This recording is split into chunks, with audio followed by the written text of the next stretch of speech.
Okay, so this area here is the existing building, and we've got a bit of a complex here, plaza. So it's in existence. This driveway is in existence. This is a proposed building that's off to our left here. It's not actually constructed yet. And these are the storm lines that we're here to inspect. So our challenge is finding them in this otherwise abandoned land where they've put in some curbing and the base outlay for the driveway. There are no measurements on here either. So when we find one, we know the next one. We can see the lead when we open up the manhole, which is where the pipe is going, what direction it's going. But without measurements, we can't even go out and say, all right, it's 20 meters that way or 110 meters that way.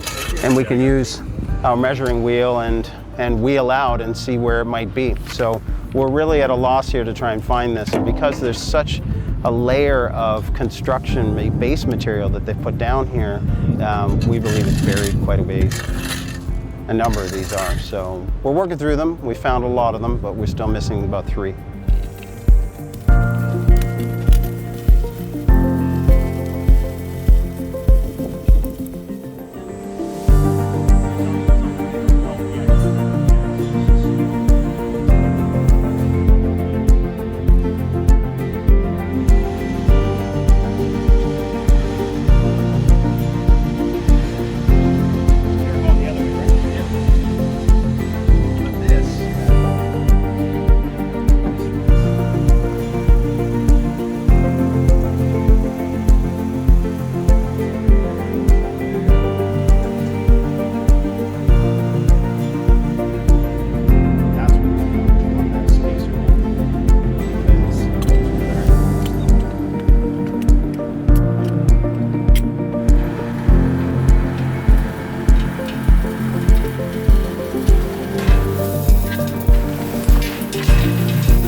So the team's just wrapping up for the day here at this particular project location.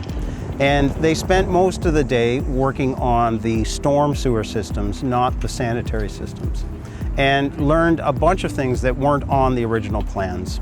So first of all, the original plans had multiple lines that weren't actually accessible, some collapsed pipes, and we also found some lines that came in, some laterals into these that weren't on the plan. So that was the first thing. But as we worked from the north part of the property down here to where I'm standing, the storm drains surprisingly changed a bunch of different times. And here's what I mean by that. The first storm drain running from the west to the east on the north end of the lot, which flows east downstream, was a 300 mil pipe. Then it went into a manhole chamber and changed to a 400 mil. And continued to flow down the 400 mil into another chamber. At that point, it turned to a 750. This all makes sense. The water that gets picked up at the first part adds as it moves along, so you need the pipe to get bigger and bigger to be able to handle the drainage capacity. We all know our challenges, especially in Toronto, Mississauga recently with flooding and water. Storms need to be big enough to be able to handle that. But here's where it got weird.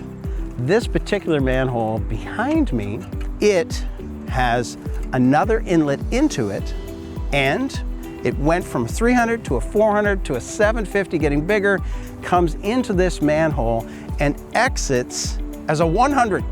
Now, how can you get the flow of water from a 3, a 4, and a 750, even back to a 4, to actually flow through into a 100 millimeter pipe, which is somewhere around a decimeter, right? So it's a very small pipe.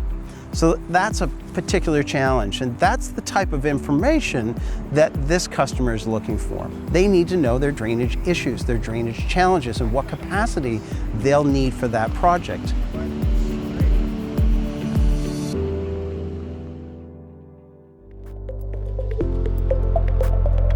Thanks for watching. If you enjoyed the video, hit the like button. If you want to see more videos like this, subscribe to our channel and hit the bell icon to be notified of our latest videos.